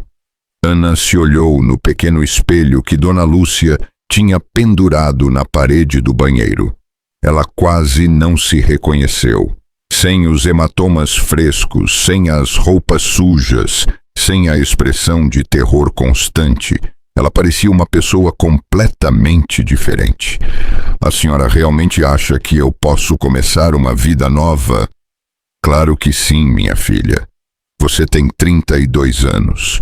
Você é jovem, você é inteligente, você é trabalhadora. O mundo está cheio de possibilidades para uma mulher como você. Às 7 da manhã, quando o bairro começava a despertar com o barulho dos caminhões de entrega e as vozes das mulheres varrendo suas calçadas, Dona Lúcia, Lucas e Ana saíram pela porta dos fundos da casa. Dona Lúcia levava em sua bolsa de tecido todo o dinheiro que ela tinha economizado, R$ 200 que ela havia guardado para comprar sapatos novos para Lucas quando as aulas começassem. Lucas levava sua pipa cuidadosamente dobrada debaixo do braço, como se fosse um amuleto da sorte. Eles caminharam pelas ruas de paralelepípedos do bairro, evitando a Rua da Muca, onde a casa de Marcos ficava. Eles pegaram um caminho mais longo, passando pela Rua Independência, depois pela Rua do Gasômetro, até chegarem à avenida principal, onde eles poderiam pegar o ônibus que os levaria para o centro de São Paulo. Durante todo o trajeto, Ana não conseguia evitar olhar para trás a cada poucos passos, esperando ver o carro enferrujado de Marcos aparecendo atrás deles. Mas as ruas pareciam normais, cheias de pessoas indo trabalhar, crianças caminhando para a escola, vendedores ambulantes arrumando suas barracas. Relaxe, minha filha, Dona Lúcia dizia toda vez que a via tensa. Nós estamos juntas, você não está mais sozinha. O ônibus urbano que os levou para o centro era velho e faltava um vidro em uma das janelas, mas para Ana era como viajar no transporte mais luxuoso do mundo. Havia mais de 3 anos que Marcos não a permitia sair sozinha do bairro, e ver a cidade pela janela do ônibus a lembrou de tudo o que ela havia perdido durante seu casamento. São Paulo se estendia diante de seus olhos como um mosaico de ruas, edifícios, parques e pessoas. A Catedral da Sé, com suas torres, se erguia no centro como um farol de esperança, cercada por edifícios coloniais e construções modernas que falavam de uma cidade que nunca parava de mudar e crescer. É linda, não é? Lucas disse, que havia notado como Ana olhava pela janela com os olhos brilhantes. Eu gosto muito de vir para o centro com minha vovó. Sim, é muito linda, Ana respondeu. Eu havia me esquecido o quão linda ela é. Quando eles desceram do ônibus na praça principal, Dona Lúcia pegou Ana pelo braço e a guiou para o correio e telégrafo que ficava em um edifício de pedra rosa ao lado da catedral. Agora nós vamos encontrar sua família, minha filha, e quando a gente as encontrar, sua vida vai mudar para sempre. Mas nenhuma das 3 pessoas que caminhavam pela praça naquela manhã sabia que Marcos havia decidido não ir trabalhar naquele dia. Ele havia passado a madrugada toda bebendo e planejando sua vingança, e agora ele estava percorrendo o bairro casa por casa, perguntando a todos os vizinhos se eles haviam visto algo suspeito na noite anterior. E um desses vizinhos, seu Zé, havia visto Dona Lúcia, Lucas e uma mulher que se parecia muito com Ana, saindo pela porta dos fundos da casa e caminhando em direção à avenida principal. A caçada havia começado. O correio e telégrafo no centro de São Paulo Era um edifício velho de pedra rosa, com tetos altos e janelas grandes que deixavam entrar a luz dourada da manhã. O lugar cheirava a papel velho e tinta, e estava cheio do som constante das máquinas de escrever e do barulho dos aparelhos de telégrafo. Dona Lúcia se aproximou do balcão principal, onde um homem mais velho com bigode grisalho e óculos grossos atendia os clientes com a paciência de quem havia passado a vida inteira conectando famílias separadas pela distância. Bom dia, seu Antônio. Dona Lúcia cumprimentou, que conhecia o funcionário há anos. Dona Lúcia, que bom ver a senhora. Como está seu neto, Lucas? Muito bem, obrigada. Ele está aqui comigo. Lucas cumprimentou timidamente de trás de sua avó. Seu Antônio, nós precisamos da sua ajuda. Minha amiga Ana está procurando suas irmãs que moram nos Estados Unidos. Seu Antônio olhou para Ana com olhos bondosos. Ele havia visto centenas de mulheres como ela ao longo de sua carreira. Mulheres que haviam perdido contato com suas famílias e precisavam desesperadamente reencontrá-las. A senhora tem alguma informação sobre elas? Nomes completos, cidades onde elas moram, algum telefone? Ana se aproximou do balcão com as mãos trêmulas. Ela havia passado o caminho todo tentando se lembrar de todos os detalhes que ela podia sobre suas irmãs. Uma se chama Carla Vaz de Santos. A última vez que eu soube dela, ela morava em Los Angeles. A outra é Paula Vaz de Souza e mora em Chicago, mas eu não tenho endereços nem telefones. Há quanto tempo a senhora não fala com elas? 5 anos. A voz de Ana se quebrou. Meu marido não me deixava manter contato com elas. Seu Antônio assentiu compreensivamente. Ele havia visto aquela história muitas vezes. Não se preocupe, senhora. Nós temos contatos com os correios e telégrafos em todas as grandes cidades dos Estados Unidos. Nós podemos mandar mensagens perguntando por suas irmãs. Durante as próximas 2 horas, seu Antônio trabalhou incansavelmente enviando telegramas para Los Angeles e Chicago. Ele usou todos os dados que Ana podia se lembrar. Os nomes de solteira de suas irmãs, os nomes de seus maridos, os bairros onde elas haviam morado quando saíram do Brasil, até mesmo os nomes de alguns amigos em comum. Lucas havia se sentado em um banco de madeira perto da janela e havia desdobrado sua pipa, não para soltá-la, mas para admirar suas cores sob a luz do sol que entrava pelo vidro. A pipa havia se tornado seu amuleto da sorte e ele a levava para todos os lugares desde o dia anterior. Senhora Ana, ele disse, enquanto ela esperava nervosa ao lado do balcão, a senhora acha que suas irmãs vão te reconhecer quando as encontrarem? Ana sorriu com tristeza. Eu não sei, Lucas. Já se passaram muitos anos. Talvez elas nem se lembrem mais de mim. Impossível, interveio Dona Lúcia. Uma irmã nunca se esquece de outra irmã.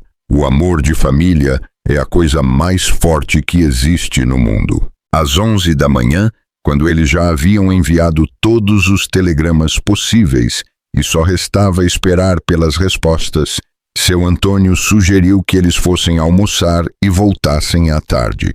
As respostas dos Estados Unidos podem demorar várias horas para chegar. Eu sugiro que vocês vão caminhar pela praça, se distraiam um pouco e voltem por volta das 3 da tarde. Eles saíram do correio e telégrafo e caminharam em direção à praça principal, onde os vendedores ambulantes já haviam montado suas barracas com frutas frescas, pastéis, coxinhas e caldo de cana. O aroma da comida fez o estômago de Ana roncar alto, lembrando-a de que ela mal havia comido um pedaço de pão doce o dia inteiro. Vamos comer algo, disse Dona Lúcia, indo em direção a uma barraca de pastel que cheirava especialmente bem. Você precisa recuperar as forças, minha filha. Eles se sentaram em cadeiras de plástico ao redor de uma pequena mesa e pediram pastéis, coxinhas de frango e caldo de cana. Para Ana, que havia passado anos comendo apenas o que Marcos lhe permitia, e quando ele decidia o que ela podia comer, era como um banquete. Está delicioso, ela murmurou, enquanto comia o primeiro pastel em muito tempo, sem medo de que alguém o tirasse dela ou a repreendesse por comer demais. Lucas comia com o apetite de uma criança de 10 anos que havia caminhado muito naquela manhã, mas de vez em quando ele olhava para a rua como se estivesse procurando por algo. "O que foi, meu filho?" Dona Lúcia perguntou. "Nada, vovó. Eu só estou olhando para as pessoas que passam." Mas Lucas não estava apenas olhando para as pessoas. Ele havia notado um carro velho e enferrujado que havia passado 2 vezes pela mesma rua nos últimos 10 minutos, e algo em seu instinto de criança lhe dizia que isso não era normal. Depois do almoço, eles caminharam pela praça principal, admirando a Catedral da Sé e os edifícios coloniais que cercavam o centro histórico de São Paulo. Ana sentia como se estivesse redescobrindo uma cidade que ela havia se esquecido que existia.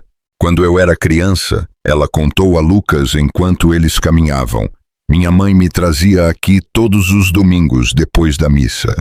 A gente comprava sorvete e se sentava nos bancos para ver as pessoas passarem." "Sua mãe já morreu?" "Sim, há 3 anos. Ela morreu sem saber o quão mal eu estava com Marcos."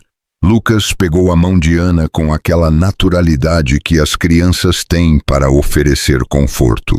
Talvez ela soubesse, e por isso ela fez com que minha pipa fosse para o seu quintal, para que a gente pudesse te encontrar. A inocência e a sabedoria de Lucas tocaram o coração de Ana de uma maneira que ela não havia esperado. Havia algo naquele menino que a lembrava de que a bondade pura ainda existia no mundo.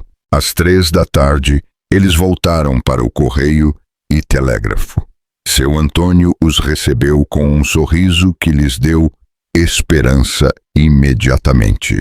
"Eu tenho notícias, senhora Ana. Boas notícias."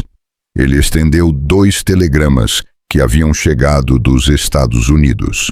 Ana os pegou com as mãos trêmulas e começou a ler. O primeiro era de Los Angeles. Carla Vaz de Santos encontrada. Mora em Istilá. Trabalha em fábrica de roupas. Tem 3 filhos. Quer falar com a irmã Ana urgente. Telefone 203 555 847. O segundo era de Chicago. Paula Vaz de Souza localizada. Mora em Pilsen, casada com Alberto Souza, 2 filhas. Desesperada para contatar a irmã Ana. Telefone 312 555 0289. Ana leu os telegramas 1, 2, 3 vezes, sem conseguir acreditar no que estava vendo. Suas irmãs estavam vivas, tinham famílias, empregos, vidas novas nos Estados Unidos e, o mais importante, elas também a estavam procurando. "Eu posso falar com elas por telefone?" ela perguntou com a voz embargada pela emoção. "Claro, nós temos serviço de chamadas internacionais. Vai custar um pouco mais, mas a gente pode te conectar agora mesmo se você quiser." Dona Lúcia colocou a mão no ombro de Ana. "Fale com elas, minha filha. Eu pago a chamada." "Não, Dona Lúcia, a senhora já fez demais por mim. Nem mais uma palavra. Esta chamada pode mudar sua vida para sempre." Seu Antônio os levou para uma cabine telefônica privada que havia no fundo do correio.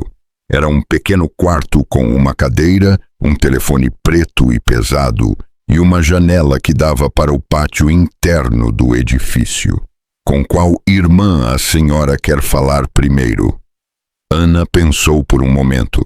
Carla era a mais velha, a que sempre havia sido como uma segunda mãe para ela quando elas eram crianças.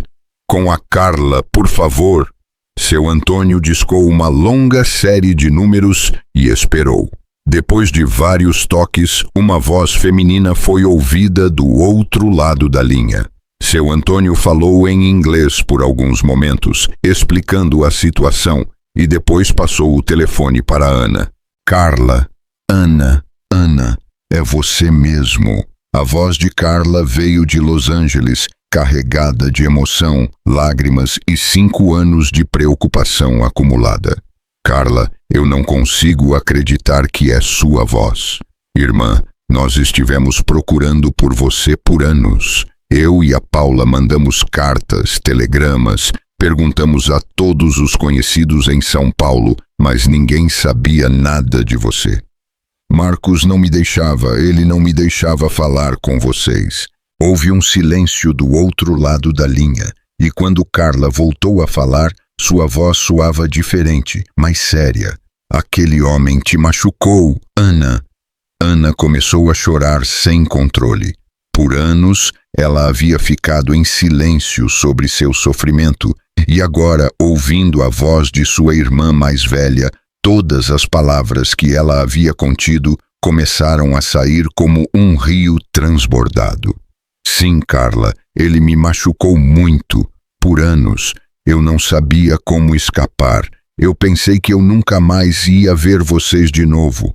Aquele desgraçado, eu vou matá-lo com minhas próprias mãos. Carla, eu preciso de ajuda. Eu preciso sair de São Paulo antes que ele me encontre. Claro, me escute bem, Ana. Agora mesmo eu vou te mandar dinheiro para que você compre uma passagem de avião para Los Angeles. Você tem que vir para cá com a gente. Eu e a Paula vamos cuidar de você. De verdade? Vocês de verdade querem me ajudar depois de tantos anos? Claro que sim. Você é nossa irmã. A família nunca abandona a família. A conversa continuou por mais 20 minutos. Carla explicou para Ana como sua vida em Los Angeles havia sido. Ela falou de seus 3 filhos, de seu emprego em uma fábrica onde eles faziam roupas para lojas de departamento, de como ela havia aprendido inglês e se tornado uma cidadã americana. Aqui você pode começar uma vida nova, Ana. Tem emprego, tem oportunidades e o mais importante, tem liberdade. Ninguém nunca mais vai te machucar. Quando a ligação terminou, Ana estava chorando, mas sorrindo ao mesmo tempo. Pela primeira vez em anos, ela tinha um futuro para esperar. O que elas disseram, minha filha? Perguntou Dona Lúcia com ansiedade. Elas vão me mandar dinheiro para uma passagem de avião. Elas querem que eu vá morar com elas em Los Angeles. Lucas aplaudiu com emoção. Que bom, senhora Ana. A senhora vai ser livre como minha pipa. Mas sua celebração foi interrompida por seu Antônio, que se aproximou deles com uma expressão preocupada. Senhora Ana, tem um homem lá fora perguntando pela senhora. Ele diz que é seu marido e que está muito preocupado porque a senhora desapareceu de casa. O coração de Ana parou. Através da janela do correio e telégrafo, ela pôde ver o carro enferrujado de Marcos estacionado bem em frente ao edifício. Marcos estava parado ao lado do carro, com os braços cruzados e uma expressão que prometia violência. Como ele nos encontrou? Dona Lúcia murmurou. Seu Antônio parecia confuso. Há algum problema? O senhor parecia muito educado quando perguntou pela senhora. Aquele homem me ameaçou, Ana disse com voz trêmula. Se ele me encontrar, ele vai me matar. O senhor quer que eu chame a polícia? Não adianta nada, respondeu Dona Lúcia. A polícia não se mete em problemas de família. Marcos havia começado a caminhar em direção à entrada do edifício. Seus passos lentos e deliberados sobre os paralelepípedos da rua soavam como uma contagem regressiva para o desastre. Existe outra saída? Perguntou Dona Lúcia urgentemente.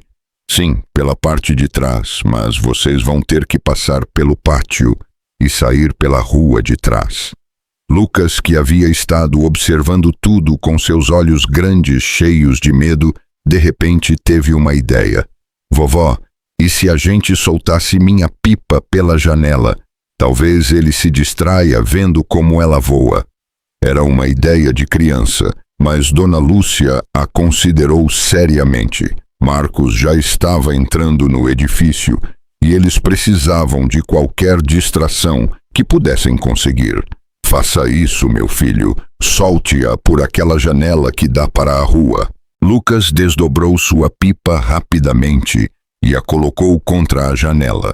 O vento da tarde a pegou imediatamente e a elevou para o céu azul de São Paulo, onde ela começou a voar com suas fitas verdes, amarelas e azuis, tremulando como bandeiras de liberdade. Agora, disse Dona Lúcia, vamos pelos fundos. Eles saíram correndo pelo pátio de trás do edifício, enquanto a pipa de Lucas voava alto sobre a praça principal, distraindo por alguns segundos preciosos Marcos, que havia parado para olhar para aquelas cores vibrantes que dançavam no céu como uma mensagem de esperança. A perseguição pelas ruas estreitas do centro histórico de São Paulo se transformou em uma corrida desesperada pela liberdade. Dona Lúcia, apesar de seus 72 anos, corria como se tivesse a metade de sua idade, impulsionada pela adrenalina e pela determinação de proteger Ana. Lucas corria ao seu lado, virando-se constantemente para trás para ver se Marcos o seguia. Por aqui, gritou Dona Lúcia, direcionando-os para uma rua lateral cheia de barracas de comida e vendedores ambulantes. Eles se misturaram à multidão do mercado do Brás, onde o aroma de especiarias, frutas frescas e comida quente criava uma cortina de cheiros que os envolvia enquanto eles corriam. Os comerciantes os olhavam passar com curiosidade, mas ninguém fez perguntas. No mercado, todo mundo estava com pressa e todo mundo tinha seus próprios problemas. Ana corria com o coração batendo tão forte que ela sentia como se ele fosse sair de seu peito. O vestido azul que Dona Lúcia havia lhe emprestado grudava em suas costas por causa do suor, e as sandálias grandes a faziam tropeçar a cada poucos passos. Mas ela continuou correndo, porque ela sabia que se Marcos a alcançasse, tudo teria acabado. Eles estão ali, eles ouviram a voz furiosa de Marcos atrás deles. Marcos havia conseguido seguir o rastro deles através do mercado, perguntando aos comerciantes se eles haviam visto uma mulher com um vestido azul, acompanhada de uma idosa e uma criança. Sua fúria era tão intensa que vários vendedores haviam lhe mostrado a direção por puro medo. Ana, pare agora mesmo ou vai ser pior para você. Dona Lúcia pegou Ana pelo braço e a puxou para uma barraca de flores, onde uma mulher mais velha estava arrumando buquês de cravos e rosas. Senhora, nos ajude, Dona Lúcia implorou. Aquele homem quer machucar esta moça. A florista, que se chamava Dona Benedita e havia trabalhado no mercado por mais de 30 anos, imediatamente entendeu a situação. Ela havia visto muitas mulheres espancadas ao longo de sua vida. Entrem atrás da minha barraca, rápido! Os três se esconderam atrás da barraca de flores, agachados entre os baldes de água e os arranjos florais. Lucas abraçava sua avó com força, tentando não fazer barulho. Marcos apareceu alguns segundos depois, com o rosto vermelho de raiva e o uniforme encharcado de suor. Senhora, a senhora viu uma mulher com um vestido azul passar? Dona Benedita o olhou de cima a baixo com desprezo. Centenas de mulheres passam por aqui todos os dias, moço. Qual mulher? Minha esposa fugiu de casa e eu estou procurando por ela. Sua esposa fugiu? A voz de Dona Benedita se encheu de sarcasmo. Que estranho! Esposas felizes não fogem de suas casas. Marcos cerrou os punhos, mas ele sabia que ele não podia se tornar violento no meio do mercado com tantas testemunhas ao redor. Se a senhora a vir, diga a ela que Marcos está a procurando e que é melhor ela voltar para casa. Se eu a ver, eu vou dizer a ela para correr mais rápido, respondeu Dona Benedita sem se incomodar. Marcos se afastou furioso, praguejando em voz baixa. Dona Benedita esperou até que ele estivesse completamente fora de vista antes de fazer um sinal para que eles saíssem de seu esconderijo. Ele já foi? Ana sussurrou. Sim, mas ele vai voltar. Esse tipo de homem nunca desiste. Para onde vocês estão indo? Nós precisamos chegar ao aeroporto, Dona Lúcia explicou. A irmã de Ana vai lhe mandar dinheiro para uma passagem de avião. Dona Benedita pensou por um momento. Meu filho Ricardo tem um táxi. Ele pode levar vocês para o aeroporto pela porta de trás, onde aquele desgraçado não vai vê-las. Durante a próxima hora, enquanto eles esperavam por Ricardo, eles ficaram escondidos na parte de trás da barraca de flores. Dona Benedita lhes deu água fresca e lhes contou histórias de outras mulheres que ela havia ajudado a escapar de maridos violentos ao longo dos anos. O mercado é como uma grande família, ela explicou. Aqui todos nós cuidamos uns dos outros. Quando uma mulher está em perigo, todas nós a protegemos. Lucas, que havia estado muito quieto durante a espera, de repente falou. Senhora Ana, a senhora vai sentir falta do Brasil quando a senhora estiver nos Estados Unidos? Ana o olhou com ternura. Aquele menino havia arriscado sua pipa mais preciosa para salvá-la, e agora ele estava se preocupando com seus sentimentos. Eu vou sentir falta das pessoas boas como você e sua avó, Lucas. Mas eu vou sentir falta de um Brasil diferente do que eu vivi nestes últimos anos. Eu vou sentir falta do Brasil da minha infância, do Brasil da minha mãe, do Brasil onde as mulheres podem sorrir sem ter medo. A senhora acha que um dia pode voltar? Talvez um dia quando eu for mais forte e mais corajosa. Ricardo chegou por volta das 6 da tarde. Ele era um homem moreno de uns 40 anos, com mãos calejadas de tanto dirigir e olhos bondosos que ele havia herdado de sua mãe. Seu táxi era um Gol branco já bastante batido, mas o motor soava bem e os assentos estavam limpos. Minha mãe me contou o que está acontecendo, ele disse enquanto os ajudava a entrar no táxi. Não se preocupem, eu vou levar vocês para o aeroporto por um caminho onde ninguém vai vê-las. A viagem para o Aeroporto Internacional de São Paulo demorou 40 minutos, durante os quais Ana não conseguiu parar de olhar para trás, esperando ver o carro enferrujado de Marcos o seguindo. Mas as ruas pareciam normais, cheias do tráfego típico da tarde, sem nenhum rastro de seu perseguidor. No aeroporto, seu Antônio do Correio e Telégrafo os estava esperando com um envelope grosso nas mãos. O dinheiro de Los Angeles chegou, ele anunciou com um sorriso. Sua irmã Carla mandou o suficiente para a passagem de avião e para que você tenha algum dinheiro quando chegar lá.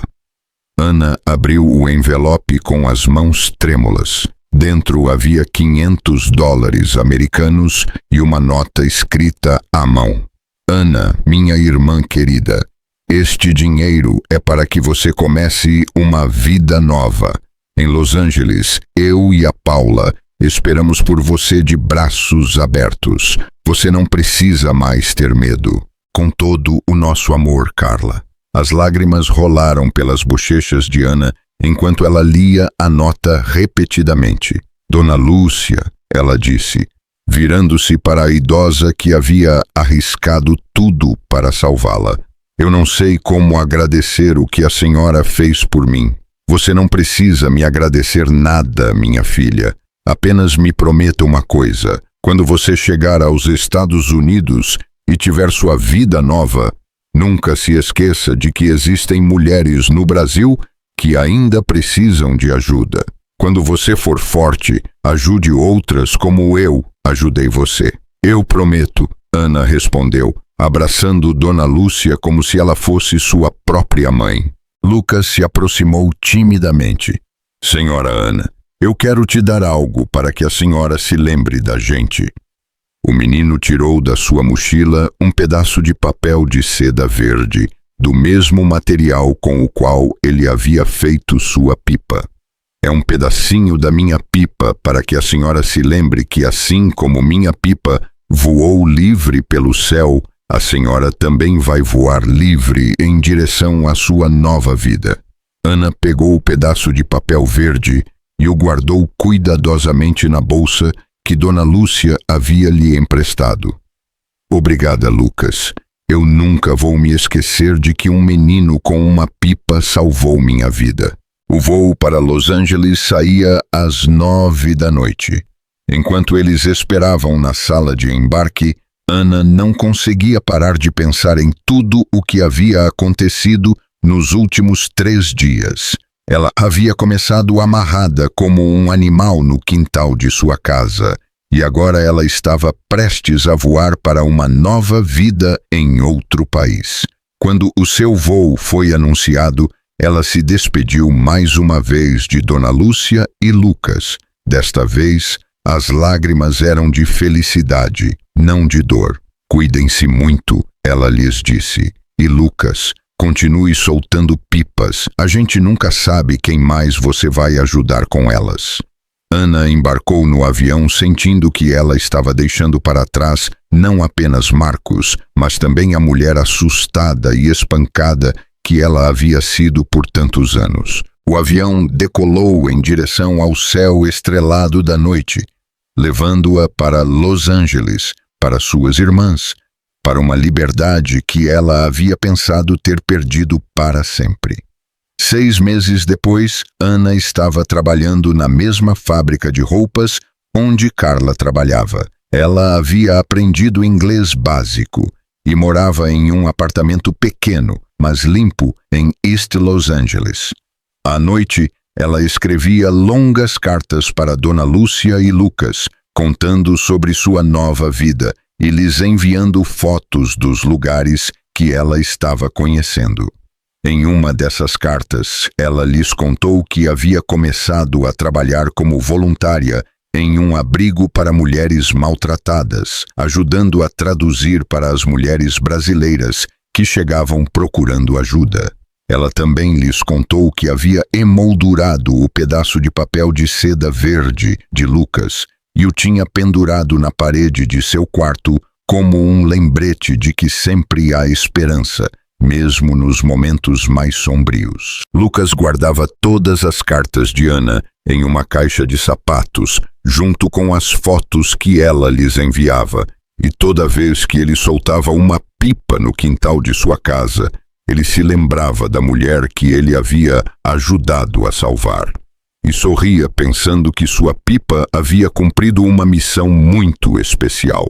Dona Lúcia, por sua vez, havia se tornado uma espécie de heroína silenciosa do bairro.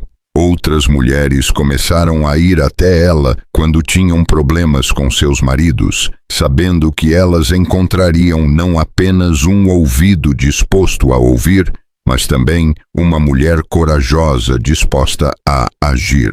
Marcos nunca mais soube o que havia acontecido com Ana. Por meses, ele percorreu São Paulo procurando por ela, perguntando em igrejas, mercados e agências do governo, mas Ana havia desaparecido como se ela tivesse sido engolida pela terra. Com o tempo, sua fúria se transformou em ressentimento, e seu ressentimento em uma amargura que o consumiu até transformá-lo em uma sombra do homem violento que ele havia sido. E nas noites de vento no bairro do Brás, Quando as crianças saem para soltar pipas na praça, as pessoas contam a história de Ana, a mulher que foi salva por um menino com uma pipa colorida. Dizem que se você prestar atenção ao vento, você ainda pode ouvir a voz de Lucas gritando de alegria quando sua pipa voa alto. E se você olhar para o céu nos entardeceres de julho, você pode ver as cores verde, amarela e azul dançando entre as nuvens, como um lembrete de que a liberdade sempre encontra uma maneira de voar, porque às vezes os anjos chegam disfarçados de crianças com pipas, e às vezes a salvação vem dos lugares mais inesperados, como o coração corajoso de uma idosa que decide que não pode mais ficar calada diante da injustiça. A história de Ana se tornou lenda no bairro, passando de boca em boca como um sussurro de esperança para todas as mulheres que ainda viviam acorrentadas pelo medo. E em cada pipa que voa pelos céus de São Paulo, há um pedacinho dessa esperança, lembrando-as de que não importa o quão sombria a situação pareça, sempre há uma maneira de voar em direção à liberdade.